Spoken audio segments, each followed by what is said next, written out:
Warning.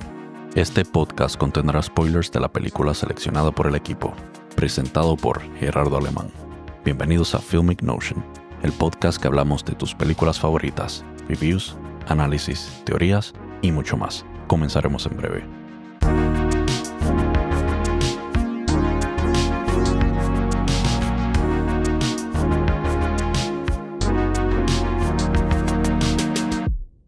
Hola, y vamos a estar analizando la película Captain America: The First Avenger con la actuación de Chris Evans, Tommy Lee Jones, Hugo Weaving, Hayley Atwell, Sebastian Stan, Dominic Cooper, Toby Jones, Neil McDonough, Derek Luke, Stanley Tucci, entre otros. Aquí estamos en otro episodio de Esos que veo películas durante el fin de semana y las discuto para ustedes. En la sección a la que humildemente yo le llamo simplemente yo. Captain America: The First Avengers es una película de superhéroes de Estados Unidos del 2011 basada en el personaje de Marvel Comics Captain America. Producida por Marvel Studios y distribuida por Paramount Pictures, es la quinta película del MCU. La película fue dirigida por Joe Johnston, escrita por Christopher Marcus y Stephen McFeely. Captain America apareció por primera vez en Captain America Comics #1, publicado el 20 de diciembre de 1940 por Timely Comics, que fue la compañía antes de Marvel Comics. El personaje fue creado por los escritores Joe Simon y Jack Kirby. La identidad civil de Captain America es Steve Rogers, un joven delgado que se transformó en un supersoldado a través de un suero experimental durante la Segunda Guerra Mundial. A pesar de ser rechazado por el servicio militar debido a su salud, el fuerte patriotismo de Rogers y su deseo de ayudar en el esfuerzo bélico lo llevaron a ofrecerse como voluntario para el programa secreto de los supersoldados. Después de recibir el suero, Steve adquirió habilidades humanas máximas como fuerza, agilidad y resistencia. Le dieron un traje inspirado en la bandera estadounidense y un escudo prácticamente indestructible. Como Captain America, Rogers luchó contra muchas potencias enemigas junto a su compañero Bucky Barnes, enfrentándose frecuentemente al villano Red Skull. En los últimos días de la Segunda Guerra Mundial, un accidente dejó a Captain America congelado en animación suspendida hasta que fue revivido tiempos después, diría décadas después. En la era moderna, entonces al despertar empezó a luchar para adaptarse a la nueva era como un hombre fuera de tiempo. El primer issue de Captain America fue un éxito masivo, vendiendo casi 1 millón de copias, y se convirtió en un personaje popular entre los jóvenes y adultos. En 1997, Marvel Studios inició negociaciones para producir una película de Captain America, pero surgieron problemas legales que retrasaron el proyecto. Tras resolver esa disputa, en el 2003, Marvel decidió producir la película de forma independiente. En el 2005, una inversión permitió a Marvel financiar 10 películas, incluyendo Captain America, que sería distribuida por Paramount Pictures. Inicialmente, la película mostraría al Capitán América tanto en la Segunda Guerra Mundial como en la época moderna. Varios directores y guionistas fueron considerados. Joe Johnston se unió al proyecto para discutir la dirección de la película. La producción se detuvo durante la huelga del Writers Guild of America del 2007 al 2008, pero se reanudó en enero del 2008 cuando Marvel Entertainment llegó a un acuerdo con los escritores. Después del éxito de Iron Man, en mayo del 2008, Marvel anunció el lanzamiento de The First Avengers, Captain America, para el 2011. Louis Leterrier, director de The Incredible Hulk, mostró interés en dirigirla, pero Marvel lo rechazó. Finalmente, Joe Johnston aceptó dirigir la película en noviembre del 2008 y Christopher Marcus y Stephen McFeely fueron contratados para escribir el guión. La elección de Johnston se debió a su experiencia en efectos especiales en la trilogía original de Star Wars y su trabajo como director en películas como October Sky, The Rocketeer y haber trabajado en efectos especiales para Raiders of the Lost Ark.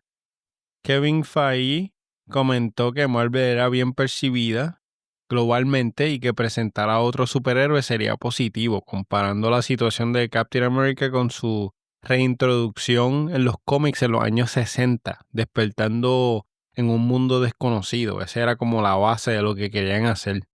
Avi Arad señaló que Captain America representa la libertad y la esperanza contra la tiranía, lo que presentaría desafíos interesantes, pero si la película era excelente, sería un éxito. Después de la elección de Barack Obama, Feige observó que el espíritu de cambio y esperanza había empezado a renacer en Hollywood. El equipo creativo decidió no enfrentar al Captain America directamente contra los nazis, sino representar el conflicto a través de el Tesseract y Red Skull, utilizando a Hydra como los personajes principales, antagonistas, y el Tesseract como el MacGuffin de la película o el incidente incitador, añadiendo también a Howard Stark como un aliado clave. Y esto es interesante también porque no vemos mucho a Howard en otras películas, simplemente son escenitas pequeñas y aquí es parte importante del desarrollo de Steve Rogers. En diciembre del 2009, Joe Johnson anunció planes para comenzar a filmar en abril del 2010, describiendo la preproducción como un proceso donde los artistas talentosos desarrollaban ideas sin preocuparse por el costo de la película. La película comenzaría en la década de 1940, para ser exacto 1942-1943, durante la Segunda Guerra Mundial, evitando las historias de los cómics en la década de los 60 y 70. Se especuló sobre la aparición del grupo de superhéroes de Invaders, pero se aclaró que era un nombre posible para el escuadrón de los comandos liberados por Captain America en esa escena cuando él va a buscar a Bucky de la 107. El diseño general buscaba crear tecnologías construibles en los años 40, aunque a Hydra contaría con la tecnología adicional del cubo, inspirándose en proyectos nazis abandonados y vehículos reales de la época. Daniel Simon, diseñador de los carros en Tron Legacy, fue nombrado diseñador principal de vehículos. El auto de Red Skull, por ejemplo, se basó en dos Mercedes-Benz de la década de los 30. En marzo del 2010, Chris Evans fue elegido como Captain America y Hugo Weaving como Red Skull, tras considerar a actores como John Krasinski, Channing Tatum, Chris Pratt para el papel principal. Sebastian Stan fue elegido como Bucky Barnes y Hayley Atwell como Peggy Carter. Joss Whedon reescribió parte del guión para dar más voz a los personajes. Samuel Jackson retomó su papel como Nick Fury. Toby Jones negoció interpretar a Armin Zola y Dominic Cooper haría la versión más joven de Howard Stark. Tommy Lee Jones y Neil McDonough se unieron al elenco en roles secundarios, mientras que Stanley Tucci interpretaría al Dr. Abraham Erskine, creador del Super Suero. La grabación principal comenzó el 28 de junio del 2010 bajo el título de trabajo Frostbite, confirmando que Tommy Lee Jones interpretaría al coronel Chester Phillips del ejército de los Estados Unidos. Al día siguiente se confirmó que Cooper interpretaría a Howard Stark. Se anunció que la película se rodaría en Londres a fines de julio, incluyendo escenas con puntos de referencia importantes. Las escenas de guerra se filmaron en septiembre en una antigua fábrica de la Royal Navy en Carwent, Gales. La grabación también tuvo lugar en el Northern Quarter de Manchester, Stanley Dock en Liverpool, los estudios Pinewood y los estudios Shepperton. En julio del 2010, Kevin Feige anunció que la película se lanzaría en 3D. Johnson probó un día de rodaje con equipo 3D encontrándolo una pesadilla debido al equipo grandísimo. Habían problemas de calibración y mucha filmación restringida por los límites de la cámara. Sin embargo, dijo que creía que el 3D era nuevo y desafiante. En noviembre del 2010, Stanley Tucci declaró que había terminado de filmar sus escenas y que el resto de la producción terminaría en unas 3 semanas. En febrero del 2011 se anunció que Alan Silvestri compondría la banda sonora de la película. En marzo del 2011 se informó que habrían nuevas tomas de rodaje en el Reino Unido y Los Ángeles. También se filmó una escena en Times Square, Nueva York, el 23 de abril del 2011. La película cuenta con casi 1.600 tomas de efectos visuales repartidas entre 13 compañías diferentes, para lograr la apariencia de Steve Rogers bien flaquito antes del suero. Joe Johnston utilizó dos técnicas principales. La mayoría de las tomas se hicieron digitalmente, reduciendo el tamaño de Chris en todas las dimensiones, filmando cada escena varias veces, y entonces se pegó la cabeza de Chris Evans en un doble de cuerpo, principalmente cuando Evans estaba sentado y acostado o requería poco movimiento físico. El escudo de Captain America como herramienta defensiva y arma se hizo en 4 tipos: en metal, vidrio, goma y en CGI.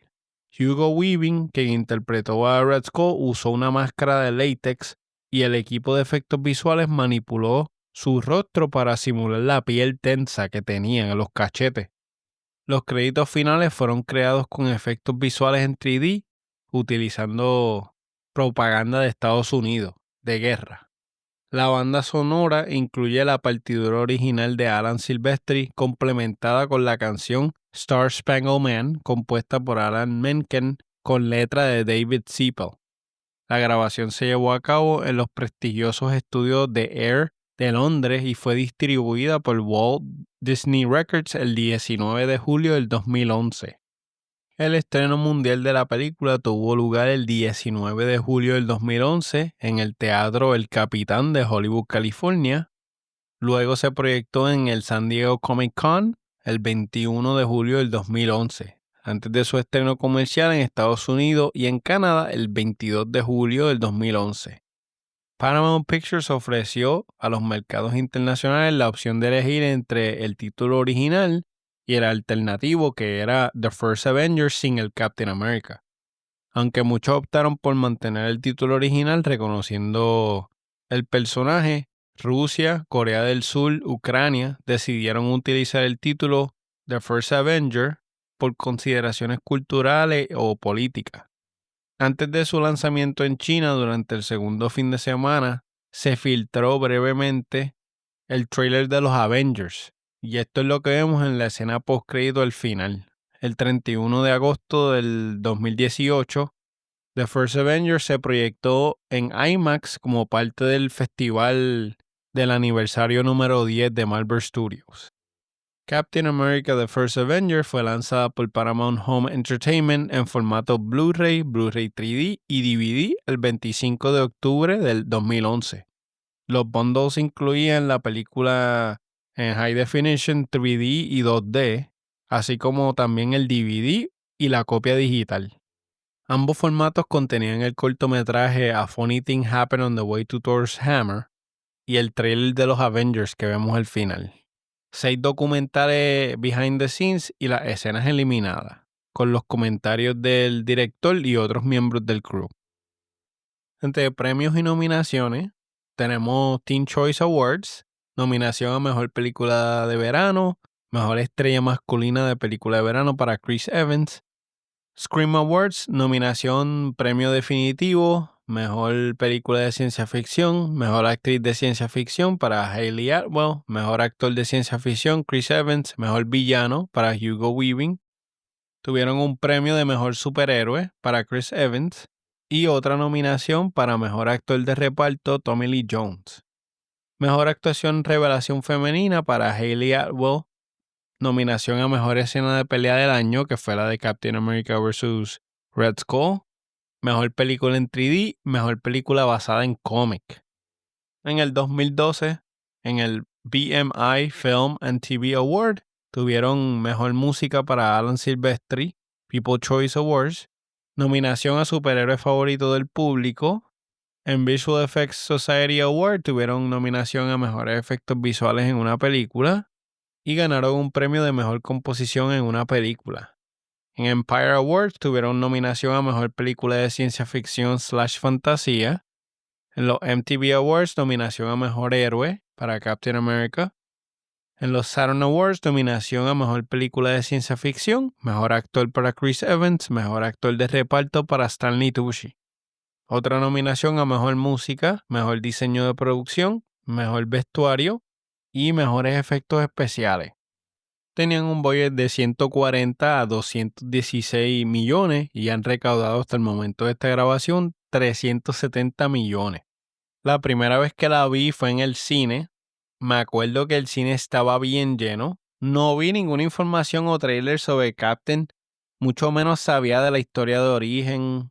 Yo sabía que era un Avenger y más nada. Me acuerdo que me la disfruté cuando la vi. Esta película, no sé por qué, pero me acuerda a X-Men First Class, con el background de Magneto así como que lloviendo, tristón todo el tiempo. La vi en mi casa un viernes a eso de las 6:40 de la noche en mi 65 pulgadas de home theater. Y si hacemos un movie summary, tenemos Steve Rogers, un soldado militar rechazado, se transforma en el Capitán América después de tomar una dosis del super suero, pero ser el Capitán América tiene un precio cuando intenta acabar con la organización terrorista llamada Hydra. Empezamos la película en la oscuridad en la nieve. Vemos unos faroles brillantes que están cortando a través de una capa gruesa de nieve. Un científico arropado lo más posible camina con dificultad a través de la nieve. Llegan dos hombres más con uniformes para el frío, se acercan al científico y él dice, mira, acabamos de encontrar esto, necesito que ustedes lo vean. Y él los lleva a un lugar que es como una excavación, es fácil del tamaño de un field de fútbol y en el mismo medio hay como una ala de una nave bien grande. Los hombres que llegaron con él cortan la parte de arriba de la nave con unos lasers y entran. Adentro, pues encontramos la nave congelada y uno de los hombres ve un escudo brillante rojo, blanco y azul metido en el hielo, así congelado. Pasamos a Noruega, 1942. Dos cuidadores de una ruina vikinga escuchan mientras los nazis invaden su pueblo. De repente la puerta principal se abre de sopetón y entra un montón de gente, agentes nazis. Uno de los cuidadores muere en la explosión y el otro ruega por su vida que los soldados lo dejen en paz. No le hacen caso al viejito y en cambio empiezan a abrir los ataúdes uno por uno. Llegan a uno con una tapa bien pesada y aquí es donde aparece una figura oscura en la parte de atrás. Nos revelan que esta persona es Johann Smith, un nazi de alto rango. Él entra como si nada, y aquí tengo un dato. Johann era un científico brillante y se abrió camino a través de las filas de los élites nazis, convirtiéndose en un hombre de confianza de Adolf Hitler. En 1940, Johann se enteró de la primera versión inestable del suero del supersoldado, del doctor Abraham Erskine, y tomó el suero por la fuerza después de que el doctor se negó a dárselo. Johann apareció por primera vez en Captain America Comics número 1 en marzo de 1941, creado por Joe Simon y Jack Kirby. Marvel reveló que esta fue su primera aparición antes de convertirse en Red Skull. Johann cruza el cuarto, llega al sarcófago difícil de abrir y empuja la tapa como si nada. Adentro encuentra los restos de un vikingo agarrando un cubo de cristal, que este viene siendo el Tesseract o en español el Tesseracto. El cuidador le suplica a Johann que lo deje y Johann lo que hace es que se burla y le dice, ¿cómo este cubo, que sería la joya del tesoro de Odín, estaría en una tumba a manos de un vikingo cualquiera? Muy fácil, ¿sabes? Esto es fake y lo estrella contra el piso rompiéndolo en el acto. Molesto, va hacia donde el cuidador, preguntándole dónde está el cubo de verdad. Al principio el cuidador se niega, pero bajo la amenaza de Johann de hacerle daño a su familia, entonces cede, le apunta donde está. Aparentemente está en un cajón escondido al otro lado del cuarto. Johann abre el cajón a la fuerza y encuentra el cubo real. Johann ordena a sus hombres que arrasen con la ciudad y luego le dispara al cuidador matándole en el acto. Y aquí tengo una observación. Cuando encontramos este Tesseract hay un tremendo efecto de luz porque es como que él abre la cajita donde está y la luz le refleja en la cara y vemos en los ojos de él como que wow, lo encontré. Y me pareció interesante, igual que el maletín de Pulp Fiction cuando lo abren, que se quedan mirándolo, así mismito. Y otra cosa es que en esta escena también vemos lo volátil y despreocupado que Johan es. No me das lo que necesito, boom, muerto. Tengo un dato. Yggdrasil, o el árbol del mundo, es esencialmente un guardián del conocimiento y del destino. En el MCU se presenta como una red de galaxias y esta red conecta los 9 reinos. Esta interconexión facilita los viajes entre los diferentes reinos. El puente Bifrost de Asgard es el método de viaje más conocido y el que más se utiliza, pero esto nos lo explican un poquito en Thor también. Odín describe esta estructura cósmica explicando que los 9 reinos se mueven dentro de Yggdrasil, orbitando de forma similar a los planetas que giran alrededor del Sol en nuestro sistema solar. Por último, en Tønsberg, Noruega, un mural que representa Yggdrasil estaba en esta iglesia y aquí en este cuartito fue donde Johan encontró el Tesseract. Este Tesseract estuvo escondido aquí hasta 1942. Otra pregunta, ¿por qué Johan está tan obsesionado con este Tesseract? El Tesseract para él simboliza ese deseo de obtener un poder supremo para gobernar el mundo. Él cree en el poder oculto y en la mitología nórdica, considerando que los dioses nórdicos y su magia existen y le van a dar a él las herramientas necesarias para completar el objetivo. Su objetivo es superar a Hitler y a los aliados, estableciendo a Hydra como la superpotencia dominante. Johan busca esta arma que le va a permitir derrotar a Hitler y posicionarse él y tomar control del mundo. En los cómics la motivación de Johan es la misma. El descubrimiento del Tesseract pasa igual en el cómic también, como mismo se ve en la película. Pasamos a Brooklyn, vemos a Steve Rogers, es un jovencito de apenas 20 años, 90 libras, 5 pies de estatura, asmático. Él está esperando la oportunidad perfecta para alistarse en el ejército de los Estados Unidos. El médico del ejército le echa un vistazo al expediente y le dice que parece el expediente de un hombre de 90 años. Rechaza nuevamente la solicitud. Steve, triste, va al cine y envidia a los hombres que aparecen en los noticieros antes de las películas.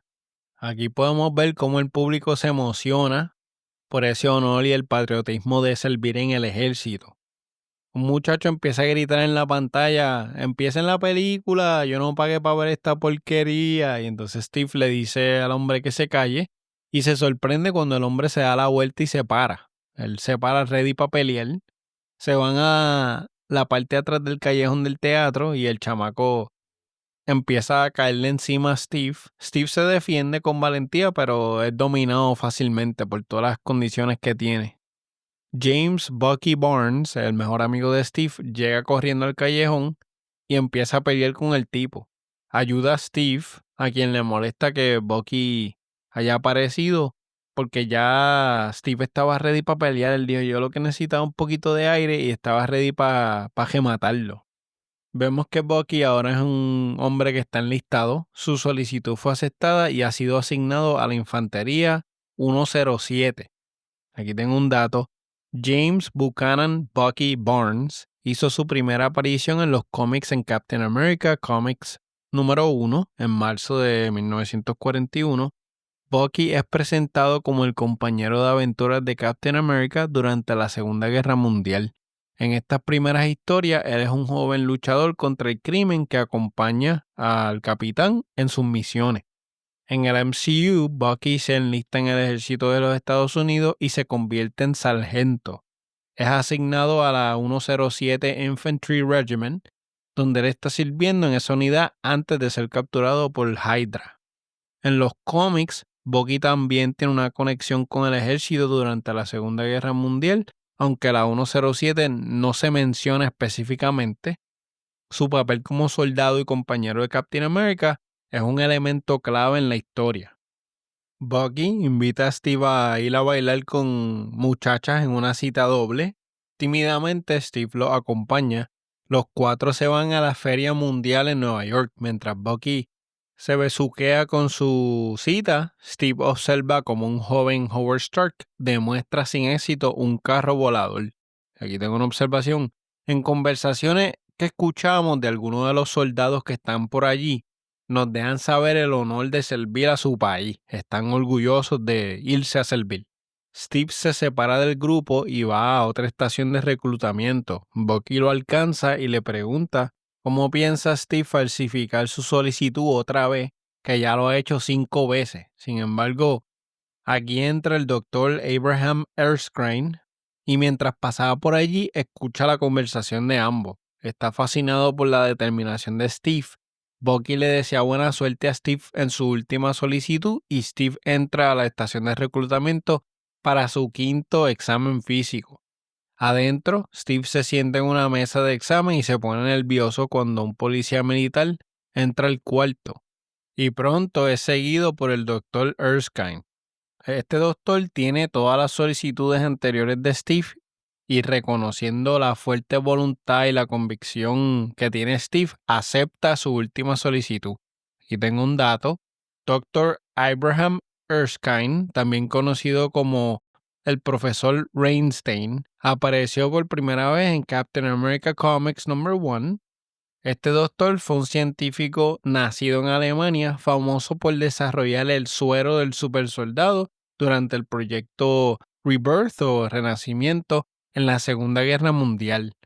Tanto en los cómics como en la película, él es el doctor que le administra el suero a Steve Rogers, transformándolo en Captain America. Aunque los detalles de su background pueden cambiar un poco, depende del cómics que vayas a leer, sigue siendo el creador del suero y mentor de Steve Rogers en muchos de los cómics. En una instalación militar secreta en lo alto de los Alpes, Johan le trae el cubo al brillante doctor Armin Zola, que es su especialista en armas de Hydra. Aquí tengo datos. Armin Zola es un supervillano que apareció por primera vez en Captain America and the Falcon 208 en abril de 1977 y se le conoce como un maestro en bioquímica. Originalmente, Zola era un científico nazi durante la Segunda Guerra Mundial que experimentaba con ingeniería genética. Sus habilidades llamaron la atención de Red Skull, quien los reclutó en Hydra para ayudar en la creación de los supersoldados. Zola jugó un papel crucial en Hydra diseñando armas avanzadas y realizando experimentos genéticos. Más adelante, Zola transfirió su mente a un cuerpo robótico sofisticado para sobrevivir y continuar con sus experimentos. Este cuerpo robótico le permitía almacenar su conciencia y proyectar una imagen digital de su rostro. Si su cuerpo robótico era destruido, Zola simplemente transferiría su conciencia a uno nuevo, lo que entonces le permitió durar a lo largo de un montón de años. Ok, continuamos. El poder aparentemente ilimitado del cubo le permite a Johan y a Zola alimentar cañones y pistolas de energía que en este punto 1943 son imparables. Los dos son visitados por un trío de comandantes que Hitler mandó, encargados de impresionar la operación de Johan. Ellos se burlan de él diciendo que el partido nazi ya no lo toma en serio debido a su obsesión con la magia y el ocultismo y bufonamente se refieren a él como Red Skull, algo que molesta a Johan. Johan los lleva a un laboratorio de armas donde se les muestra sus armas de energía y un mapa estratégico de Europa lleno de objetivos. Uno de los tres nota un objetivo sobre Berlín y confronta a Johan como diciendo, espérate, te vas a ir en contra de nosotros. Y aquí rápidamente él los mata a los tres. Al hacerlo, Johan anuncia que Hydra se ha separado del partido nazi y ahora es enemigo de todo. Y tengo un dato. En su primera aparición en Captain America Comics #1, el personaje se presenta como George Mason, aunque luego se revela que es un nickname de Johan. Él es el verdadero Red Skull. A lo largo de los años, varios individuos han adoptado la identidad de Red Skull en los cómics, incluyendo Albert Malik, Cynthia Smith, la hija de Johan, Sin embargo, Johan es el Red Skull más conocido y el archienemigo de Captain America. Steve ha sido reclutado para el Basic Training bajo la cuidadosa mirada del Dr. Erskine y el coronel Chester Phillips. Ellos comentan que esta es posiblemente el nuevo breed de los supersoldados y esto me pareció un comentario interesante, como decirlo así al aire libre, es porque ya ellos estaban pensando en un grupo de personas donde se escogería uno y probar el suero. A él y su pelotón se le dice que son candidatos para el programa gubernamental más reciente. Phillips no está impresionado con Steve y está molesto por el interés del doctor en él. Durante el Basic Training, Steve conoce a una hermosa pero seria oficial británica llamada Peggy Carter. Ella parece sentir lástima por Steve, pero lo trata con profesionalismo.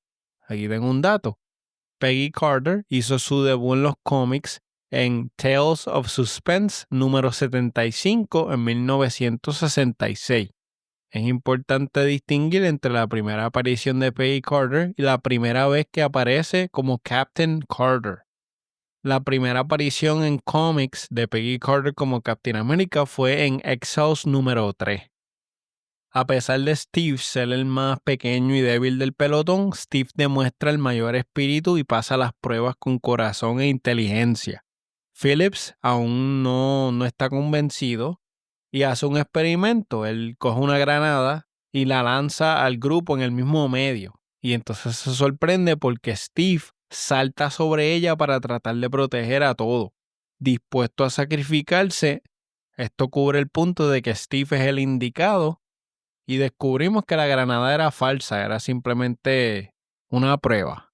Phillips cede ante la decisión del doctor, ¿verdad? Esa noche, Dr. Erskine habla con Steve, los dos se unen con una botella de schnapps y el doctor cuenta cómo esta no es la primera vez que se realiza un experimento como este. Él cuenta la historia de haber sido un científico en Alemania, de haber recibido la orden de Johann de crear un suero que le diera a un hombre una fuerza divina. El doctor creó una versión temprana de este suero, que es el que está pensando utilizar con Steve, solo que cuando Johann se la inyectó, la piel de su cuerpo se dañó, dejándolo como un esqueleto rojo y fibroso. Aquí él le da una línea que me gustó mucho y es que él le dice good becomes great, but bad becomes worst. Nos hablan de que Johan tiene miedo de que el aliado tenga un arma secreta y consiguieron fotos del doctor en América. Sin desanimarse por el riesgo que esto significa, Steve acepta seguir adelante con el procedimiento. A la mañana siguiente, Steve y Peggy guían por Brooklyn y se detienen frente a una tienda de antigüedades. En el camino, Steve dice varias partes donde lo han golpeado y ella le pregunta que por qué nunca huyó. Y él le dice que huir en su mente era una invitación a más abuso, mostrando un alma y conciencia limpia. Este tipo es el que es. Hablan de bailar y cómo Peggy no ha conseguido el right partner, como tirándole la indirecta. Nosotros hemos visto cómo ellos se miran aquí y allá y es una cosa bien bonita. Los dos entran en una tienda de antigüedades, intercambian códigos de acceso con una señora que atiende a la caja registradora y bajan a un búnker militar secreto. Peggy lleva a Steve abajo donde encuentran al doctor preparando una cápsula médica junto con Howard Stark y el coronel Phillips con senadores y dignatarios para mirar el procedimiento. Y tengo un dato interesante. Stark desempeñó un papel fundamental en este proyecto de Rebirth, trabajando con el doctor Abraham Erskine. Stark contribuyó en el desarrollo del suero que transformó a Steve Rogers. Durante los eventos de esta película, Howard aparenta tener entre 20 y 30 años. Específicamente, se estima que nació en el 1917. Howard Stark, usualmente representado como un personaje de background en los cómics, al igual que en las películas, Stark es un genio, inventor y empresario que funda Stark Industries y colabora con el gobierno en distintos proyectos. A Steve se le dice que se quite la camisa y que se siente en una cápsula. Stark describe que el procedimiento primero significará inyectar generadores musculares y luego será bombardeado con rayos beta. Carter le desea buena suerte a Steve y se une a Phillips en la cámara de observación en la parte de arriba. El suero del doctor se inyecta en los músculos de Steve, cierran la cápsula y empiezan los rayos. La cápsula empieza a brillar intensamente y gracias a la fuerza de voluntad de Steve, el procedimiento se completa rápidamente. Steve sale de la cápsula un pie más alto y 100 libras más pesado. Todo el mundo, incluyendo Phillips, celebran el éxito del procedimiento y descienden de la cámara de observación para felicitar al doctor.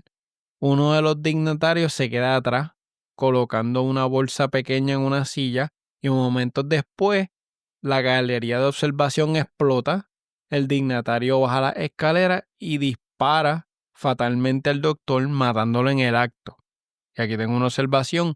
El objetivo de este suero era potenciar su fuerza, resistencia, velocidad y tiempo de reacción, conservando al mismo tiempo su humanidad y morales. En los cómics el proceso es el mismo. El doctor administra el suero y luego lo someten a los rayos beta.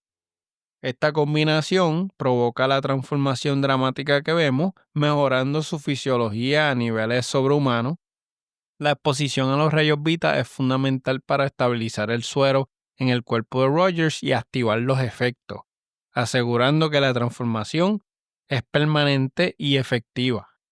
La fórmula del suero y los rayos beta son secretos celosamente guardados y la muerte del Dr. Erskine inmediatamente después de la transformación aseguró que nadie más pudiera replicar el proceso exactamente. Esto convierte a Steve Rogers en un ser único, el único Captain America original en la creación de este héroe. Steve Rogers fue el único sujeto exitoso en el proyecto de Rebirth. Tras el asesinato del doctor, entonces se realizaron muchos intentos fallidos para recrear su éxito, experimentando con soldados afroamericanos, de las cuales Isaiah Bradley fue el único sobreviviente.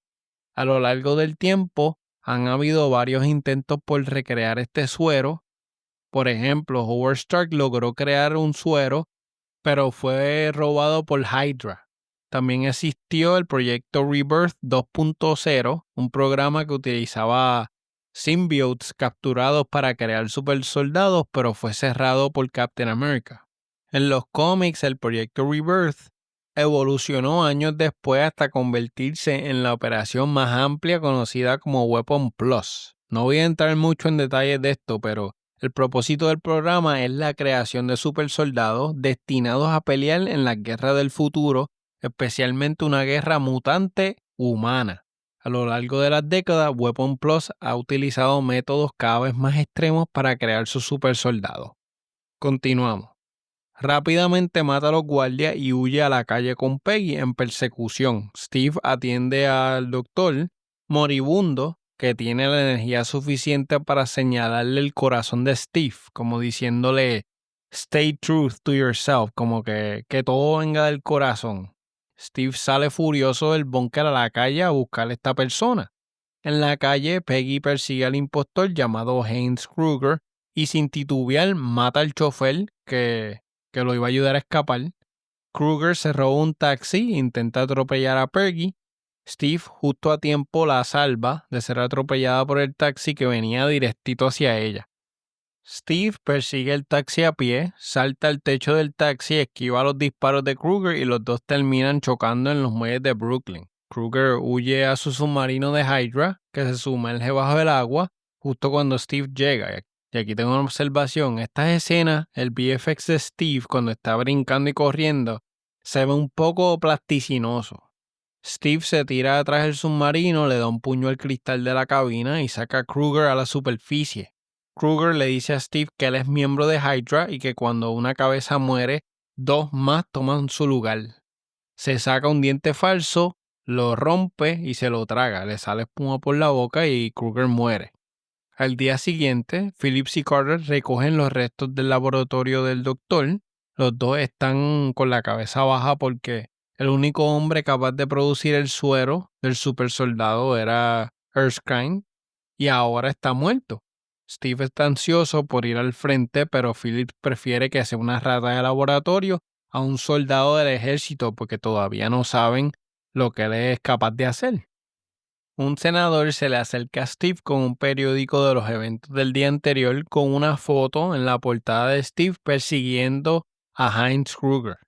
Steve se ha convertido en una celebridad de la noche a la mañana, un símbolo de esperanza, y el senador tiene una idea que será beneficiosa para ambos. Steve es reclutado en la USO y viaja por el medio oeste haciendo shows musicales con un disfraz rojo, blanco y azul mientras carga un escudo de estrellas y barras. Adopta el nombre de Captain America. El Capitán América se convierte en un éxito de la noche a la mañana, generando cómics, películas en blanco y negro. Sus eventos generan ingresos para la USO y en un abrir y cerrar de ojos es llevado al extranjero, a Italia, donde debe entonces entretener a las tropas. El setting es Italia 1945. Al llegar los hombres de mal humor y destrozados por la guerra se burlan de él y le dice que se vaya. Al rato se encuentra con Carter, quien junto con Phillips están supervisando este teatro en la guerra. Ella le dice que los hombres están descontentos porque muchos hombres en la división de 107 han muerto en batalla. Y aquí Captain escuchó la palabra clave, 107. Steve se da cuenta de que Bucky era parte de la 107 y rápidamente corre a ver a Phillips.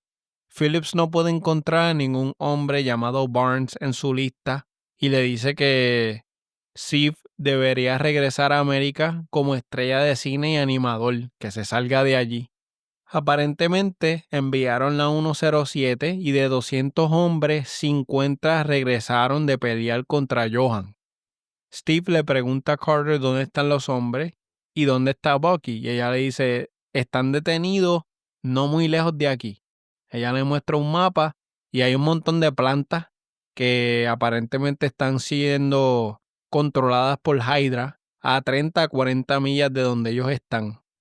Steve se pone rápidamente un par de pantalones del ejército y una chaqueta de cuero sobre el disfraz de Captain America y coge un casco del show que habían traído con la letra A en la parte de arriba. Su objetivo ahora es robar una Jeep y conducirla hasta la parte de atrás de las instalaciones de Hydra, pero Peggy le dice, espérate, yo tengo un mejor plan. Y aquí llaman a Howard Stark para que los lleve a ambos en un avión privado, desde la parte de arriba. En esta escena, Steve supone que Stark y Carter tienen una relación y tímidamente oculta sus sentimientos por ella. Justo cuando Hydra comienza a disparar el avión de Stark, Steve se lanza en paracaídas y así le da tiempo a ellos de virar sin tener daño. Steve entra sigilosamente en la base de Hydra, eliminando un montón de guardias en el proceso. Dentro, Johan y Sola están fabricando suficientes armas para acabar con todas las capitales del mundo. Steve se dirige a las celdas de detención donde ve cientos de hombres encarcelados de la 107, pero no ve a Bucky. Libera a los hombres y aquí se forma el revolú. Bajo el liderazgo de los Howling Commandos, los prisioneros logran dominar muchos de ellos, roban armas y tanques y escapan de la instalación.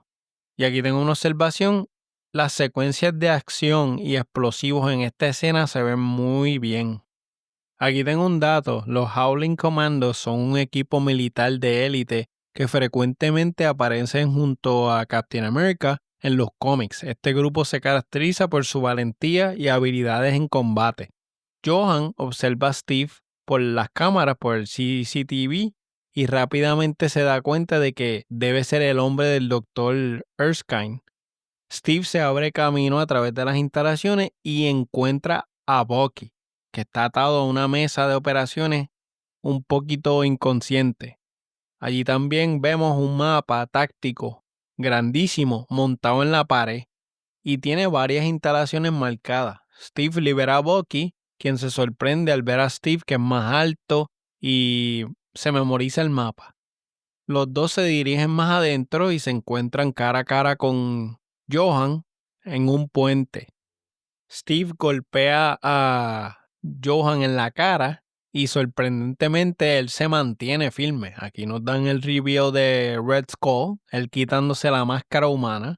Red Skull mira fijamente a Steve y a Bucky y entra en un ascensor, los deja.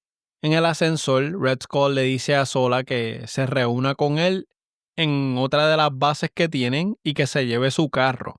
Aquí tengo una observación. Este carro me acordó a como a Sin City, como el Batimóvil de Batman, así como que el frente bien largo. Red Skull escapa de la instalación que está quemándose en llamas en un avión privado mientras Sola se escapa en el Roadster, que es el carro. Dentro, Steve y Bucky tienen una división entre donde estaba Red Skull y ellos y hay una viga entre medio. Tienen que cruzarla para poder salvarse porque abajo lo que hay es fuego.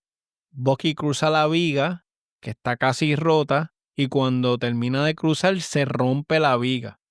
Sin más opción, entonces Steve lo que hace es que se va para atrás como los Hot Wheels para cargarlo y sale corriendo y salta exageradamente y lo que vemos son las llamas y el fuego.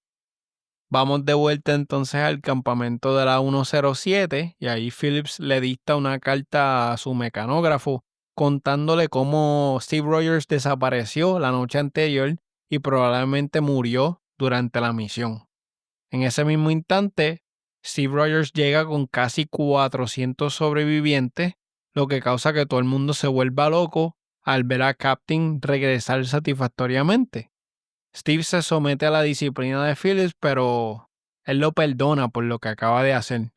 La noticia del éxito de Captain America en el campo se extiende por todo el mundo. En Brooklyn, Steve le da a Phillips y a Carter su mejor recuerdo del mapa de las bases de Hydra y les dice que tiene la intención de irse para destruirla, una por una, y desea reclutar un equipo de hombres formados por aquellos que liberó en Italia de la 107. Steve se reúne con los hombres en un bar y aceptan con entusiasmo la oferta de irse con él. Mientras estamos allí, todos los hombres se sorprenden cuando Peggy entra vestida con un vestido rojo hermosísima. Ella ignora a todos los hombres, incluyendo a Bucky, y coquetea con Steve, diciéndole que le encantaría bailar con él algún día. Tienen una ceremonia para darle una medalla de honor a Captain por su valentía y tenemos el cambio de Stan Lee esperando a Captain para recibirla. En eso le dan la noticia a la persona que está anunciando y él dice, adiós, yo pensé que iba a ser más alto. Bastante graciosa. El día siguiente, Steve es convocado al búnker de Brooklyn para ver a Phillips y a Stark. Mientras está esperando, un oficial se le acerca a Steve y desea agradecerle por su servicio de la mejor manera que sabe. Y aquí Peggy entra justo cuando Steve está besando al oficial y vemos que esto la puso furiosa. Steve la sigue disculpándose al laboratorio de Stark, insistiendo que es que él se pone nervioso cerca de las mujeres y pregunta por qué debería disculparse si Carter y Stark tienen una relación y aquí Stark descarta rápidamente el rumor de la relación y lleva a Steve a una mesa llena de prototipos de escudos. Steve levanta un escudo circular de vibranio. Stark explica que el vibranio es más ligero que el acero y resistente a las vibraciones. Sostiene el escudo frente a él y le pide a Peggy su opinión.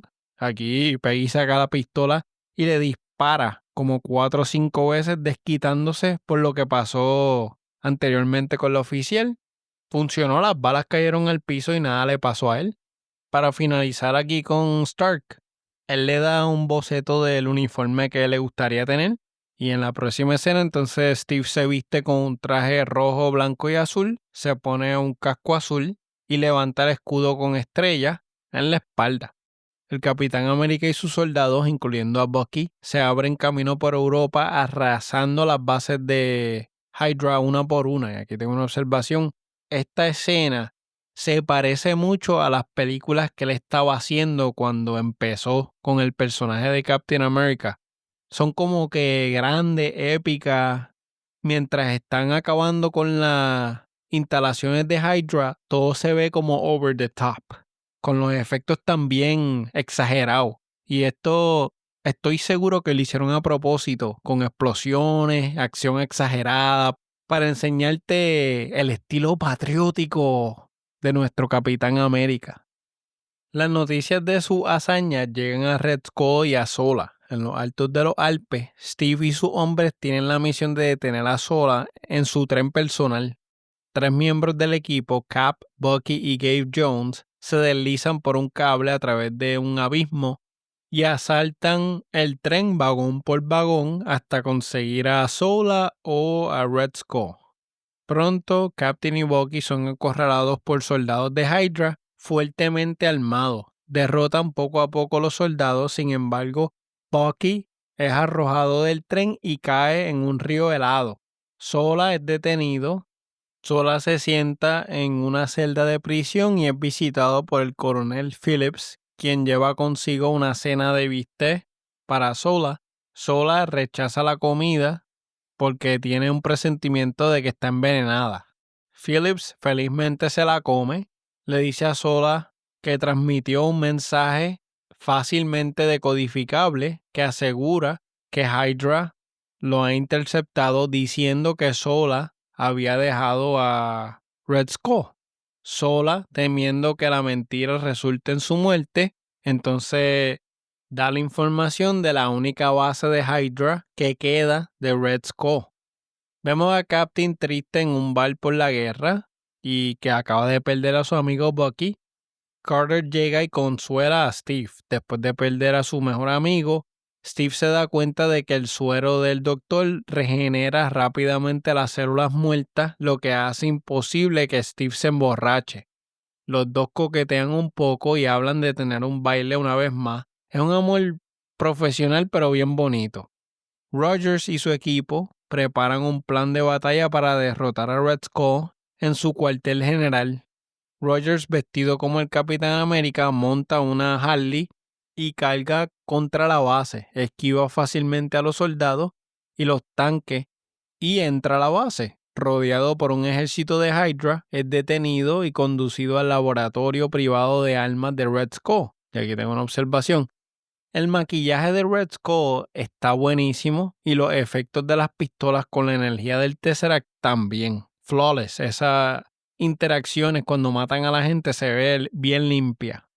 Red Skull pregunta qué hace a Steve Rogers tan especial y Steve le dice, nada, yo soy un chico de Brooklyn. Momentos antes de que miembros de su equipo lleguen a la oficina de Red Skull, se produce un tiroteo cuando cientos de soldados bajo la dirección de Phillips y Carter asaltan la base, matando a un montón de gente de Hydra. Red Skull huye a su hangar privado y ahí tienen a un avión gigantesco. Lo están preparando para despegar. Steve intenta alcanzar el avión a pie, pero no puede. Phillips y Carter llegan y se meten en el carro de Red Skull. Se van detrás del avión. Aquí tengo una observación. En el hangar los efectos están medio nebulosos. Esta escena tiene como que un motion blur en la parte de atrás borroso. No entiendo por qué. Sí entiendo, pero no entiendo por qué lo hicieron así. Justo cuando Steve está a punto de saltar al avión, Peggy lo detiene y lo besa. Steve salta del carro a una de las gomas del avión. Se cuela en la nave donde encuentra docenas de misiles kamikaze, cada uno etiquetado con una ciudad importante diferente de Estados Unidos. Los soldados de Hydra entran en la habitación y Steve lucha contra ellos, eliminando a numerosos hombres y los pequeños avioncitos que tienen con la bomba. Uno de los aviones, etiquetado como Nueva York, cae libre y Steve sale detrás de él, logra apoderarse de la nave y la estrella sin causar daño. Dentro, Cap y Red Skull tienen una pelea a puñetazo bastante chévere.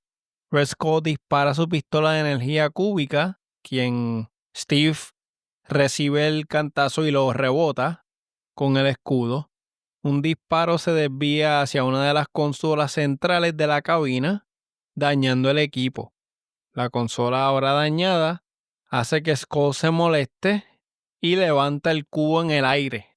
De repente se abre un portal, sobre él mostrando la galaxia o el espacio. Y Red Skull brilla intensamente y de momento como que se teletransporta o se desintegra. Sus restos son arrastrados al cosmos. Y aquí tengo un dato. Red Skull fue teletransportado y desterrado a Vormir debido al poder del Tesseract. Allí quedó atrapado en un estado de purgatorio, convirtiéndose en el guardián de la gema del alma, aconsejando a quienes lo buscan. Red Skull ha burlado la muerte en numerosas ocasiones en el cómic, ha muerto por vejez, disparos en la cabeza y ha habitado varios cuerpos clonados. Una vez usó un cubo cósmico para transferir su mente al cuerpo de otra persona. También ha sido asesinado varias veces, pero sus seguidores han activado clones que habían sido puestos en animación suspendida. Normalmente, Red Skull no tiene superpoderes, pero es un genio táctico y utiliza bien la estrategia. En una ocasión, su mente habitó un cuerpo clonado del ADN de Captain America, dándole una condición física perfecta con fuerza, velocidad y resistencia superior. También se fusionó con el cerebro de Charles Xavier, lo que le otorgó habilidades telepáticas. El cubo, que aún brilla intensamente, cae al suelo y se abre camino a través del casco del avión para caer en picado hacia el océano. Steve toma los controles del avión y llama por radio a Peggy. Le dice que el avión está en ruta de vuelo automática y que el baile tendrá que esperar. Empuja el avión en picado y lo estrella contra un glaciar para así salvar el mundo de las bombas que estaba cargando. Peggy de momento solo puede escuchar estática, lo que nos deja saber que algo pasó, ¿verdad? Captain en la próxima escena pasa a ser inactivo y Stark consiguió el Tesseract. Y tengo un dato. El Día de la Victoria en Europa, conocido también como el Día VE, Victoria en Europa, marca la rendición incondicional de la Alemania nazi a las fuerzas aliadas en la Segunda Guerra Mundial. Este evento histórico ocurrió el 8 de mayo de 1945, simbolizando el fin de la guerra en el continente europeo después de casi 6 años de conflicto. La celebración del día representa un momento de alegría y alivio para las naciones aliadas y los pueblos liberados del yugo nazi. Steve en la próxima escena se levanta en un hospital de los años 40. Hay un radio antiguo transmitiendo la narración de un juego de los Dodgers. Se levanta, mira por la ventana y observa cómo se abre la puerta del hospital. Una muchacha joven que se parece un montón a Peggy entra. Ella espera una reacción de Steve, quien la mira con sospecha y le pregunta por qué la radio está transmitiendo un juego de los Mets de 1941 que yo estuve allí. Ella mete la mano en el bolsillo, saca un walkie-talkie. 2 soldados en uniformes negros entran al cuarto. Steve los tira fácilmente contra la pared. Steve sale por el hueco y se sorprende al ver que estaba en un set de filmación. Corre por los pasillos, empuja una puerta y aparece en New York, con edificios y carros modernos, lleno de gente en trajes de negocio, y estamos en el 2011. Mira a su alrededor y se quedó como impactado por lo que estaba viendo, cuando de momento llegan un par de guaguas negras. Nick Fury sale y le habla a Steve. Le dice que ha estado dormido por 70 años y que este montaje del hospital era para introducirlo gradualmente a la sociedad moderna. Todavía está como en shock. Steve respira hondo y le dice: yo tenía una cita, la perdió. Y con esto se acaba la película. Yo me acuerdo cuando yo vi esta película en el cine que yo me sorprendí porque no sabía lo que iba a pasar con Captain. Y me dio mucha pena el pensar de que no pudo quedarse con Peggy, despertó 70 años después o probablemente ya murió. Me dio pena y a la misma vez yo me quedé en shock igual que Captain. Por último tenemos el after credit. Está Steve en un gimnasio, está golpeando el saco de arena y lo golpea tan fuerte que lo arranca de la cadena. Fury entra al gimnasio y le pregunta a Steve si ha tenido problemas para dormir. Steve pregunta si Fury ha venido con otra misión y él le dice que sí. Y de repente vemos imágenes de Thor, Tony Stark, Hawkeye, Black Widow, Bruce Banner y Shield preparándose para una batalla. Y aquí es que Fury le habla de los Avengers llegando en mayo del 2012. Y esto nos voló la cabeza. ¡Boom! Los Avengers se juntan. Antes de ir con el review de la película, traje aquí qué leer para aprender de Captain America. Pueden leer Captain America The Winter Soldier del 2005. Esta historia escrita por Ed Brubaker es considerada una de las mejores historias de Captain America. Introduce al Winter Soldier, un asesino del pasado de Steve Rogers, y explora temas de identidad y lealtad. Captain America Man Out of Time del 2011 cuenta la historia de Steve Rogers despertando en el presente después de la Segunda Guerra Mundial y es una introducción a cómo se adapta al mundo moderno. Captain America Civil War de 2006 al 2007. La historia de Civil War, escrita por Mark Miller, es un evento importante en el MCU que involucra a Captain America, lo muestra en acción y algunos de sus aliados y enemigos clave. Captain America The First Avenger del 2011. Si prefieren los orígenes de Captain America, esta adaptación de la película, escrita por Joe Simon y Jack Kirby, cuenta cómo Steve Rogers se convirtió en el super soldado durante la Segunda Guerra Mundial. ¿Qué va después de Captain America The First Avenger?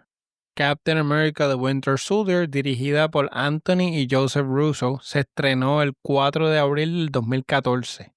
También hay un episodio de What If que se llama What If Captain Carter Were the First Avenger, que reimagina los eventos de la película, pero en vez de Steve Rogers ser Captain America, Peggy Carter fue la que terminó como super soldado. Un dato que me dio mucha curiosidad es que durante la Segunda Guerra Mundial, el personaje de Captain America en vida real fue recibido como un símbolo de unidad, valentía y apoyo al esfuerzo de la guerra. En marzo de 1941, en un contexto donde Alemania nazi dominaba a Europa, Captain America fue creado para fomentar el debate social sobre la intervención de Estados Unidos en la guerra. El editor Martin Goodman encargó a Simon y a Kirby con la creación de un superhéroe patriótico, inspirándose en otros personajes de cómic de la época y utilizando los colores de la bandera de Estados Unidos en el traje. Desde su primera aparición, él apareció dándole puñetazo a Adolf Hitler y había una portada de uno de los cómics que salía a sí mismo. El Capitán América se presentó como un héroe antinazi con valores nobles. La historia del personaje era igual que la que acabamos de ver en la película, simbolizaba la fortaleza moral, el sacrificio y la valentía. Durante la Segunda Guerra Mundial, el Capitán América tuvo una misión propagandista para promover el apoyo al esfuerzo de la guerra, transmitiendo mensajes de unidad, deber patriótico y lucha contra la opresión de las tropas militares enemigas. Estas aventuras de Captain America fueron un éxito y su popularidad continuó incluso después del fin de la guerra. El personaje ayudó a elevar la moral durante la guerra y su imagen se convirtió en un símbolo de los ideales de Estados Unidos. Aunque hubo altas y bajas, Captain America resurgió en la década de los 60 y se convirtió en una leyenda del cómic como parte de los Avengers. Ahora vamos a lo que a ustedes les gusta y tengo aquí cuántos escudos prototipos vamos a probar antes de tirarnos a la calle. Entiendo que esta película se merece un 9.5 de 10. La edición de esta película es energética, mantiene un ritmo interesante, no hay tomas particularmente largas o cortas, lo que añade un dinamismo que nos deja pegados como audiencia. Además, la combinación de un guión divertido con un villano oscuro, intimidante, genera tensión. El diálogo es divertido, el villano tiene una motivación bien construida y el background real que se puede comparar con la figura de Hitler resulta inquietante. El uso de elementos históricos reales mezclados en el universo del MCU añade una capa compleja y de miedo al guión, porque entonces es algo que se siente más real de lo que se ve. En términos de historia, si nos vamos un poco más deep, la película explora temas como creer en ti mismo, también se centra en los sacrificios, conflictos y el crecimiento personal de Steve Rogers, resaltando su humanidad y su firme creencia de siempre hacer lo correcto. Además, podemos ver cómo se presenta la guerra a la gente y las motivaciones detrás de la lucha y el sacrificio. El viaje de Steve Rogers desde un civil débil con un montón de problemas de salud hasta un líder de héroe prácticamente invencible, destaca su fuerza de voluntad y deseo de ayudar al mundo también, a pesar de las limitaciones físicas que tenía inicialmente, su carácter y determinación pasan a ser su mayor fortaleza. El sacrificio es un tema central también, especialmente cuando Captain America en esa escena final decide sacrificarse para proteger a otros, estrellando el avión en el glacial. Hacen un buen trabajo moviendo el guión por distintos periodos o conflictos para que entendamos la historia de origen de Captain. Realmente no hubo nada confuso en términos del timeline, ya cuando Captain despierta en el 2011, vamos de la mano con él. El highlight de esta película viene siendo las actuaciones de todos, la música de score y la de soundtrack. Me gustó mucho cómo la música te ayuda a sentir emociones.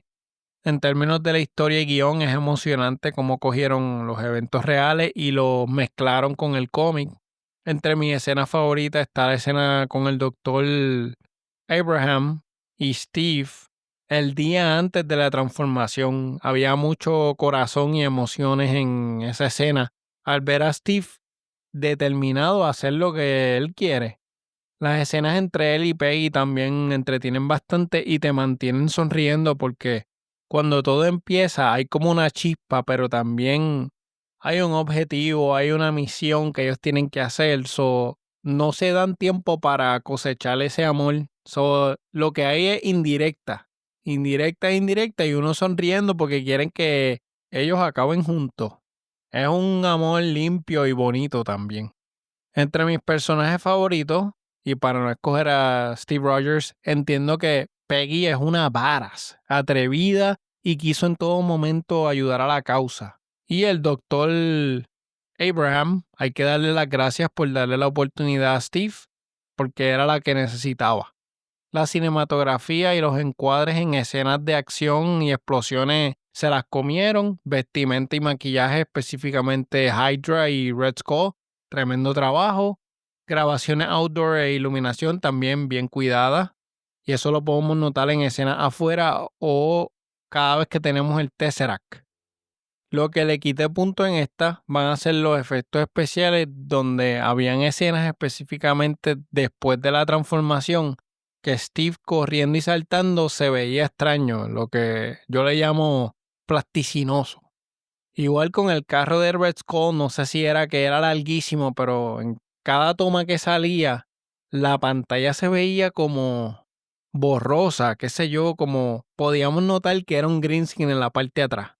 Y otra cosa que me di cuenta es que en la escena del puente, cuando Red Skull se va, que Bucky brinca, ese fondo ahí abajo se ve súper CGI. Y pues por eso le quité punto 5. Estaba entre 9.5 o 9. Y según fui hablando de la película, le subí un poquito más. La recomiendo para el aficionado de películas de acción de superhéroes. Buena entrega y entiendo que hasta ahora es la mejor la historia de origen comparada con las otras, las de Thor o la de Hulk. Todavía me sigue gustando la de Iron Man, pero esta de Captain me entretuvo mucho más. No hay nada fuera de lugar. Su villano es una persona sin piedad.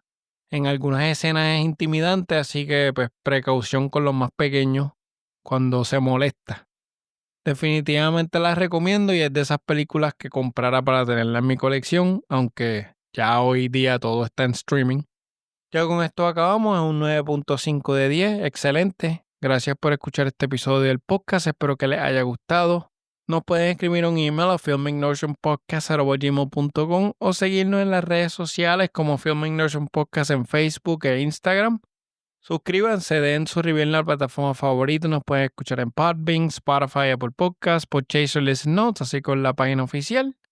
También tenemos el perfil de Letterboxd, el canal de YouTube y el servidor de Discord. Si quieren recibir correos electrónicos semanales, cada vez que yo publico un episodio, pueden ir a Filmic Notion Pod. Tengo un tab que se llama ¿Quieres emails semanales? Llenar el formulario y cada vez que publico recibirás un email. También tengo el botón de donaciones. Todo el dinero que recibo lo utilizo para promoción de las redes sociales y el podcast. Gracias por el apoyo. Los quiero mucho y como siempre les digo, hasta la próxima. ¡Chequeamos! Gracias por escuchar este episodio de Filmic Notion. Esperemos que les haya gustado el podcast. Las películas revisadas aquí son propiedad de los titulares de los derechos de autor y no se pretende ninguna infracción al mismo. Este podcast es editado por Gerardo Alemán. La narración oficial de Filmic Notion es traída a ustedes por Gustavo Alfonso. Nos pueden seguir en las redes sociales, en Facebook e Instagram como Filmic Notion Podcast. También nos puede visitar en nuestro website www.filmicnotionpod.com para más información de nuestros invitados, episodios ya publicados y proyectos futuros. Y no se olviden de dejar un review de 5 estrellas en Podbean, Apple Podcasts, Spotify, entre otros. Y volver la próxima semana para otra interesante selección. Hasta la próxima.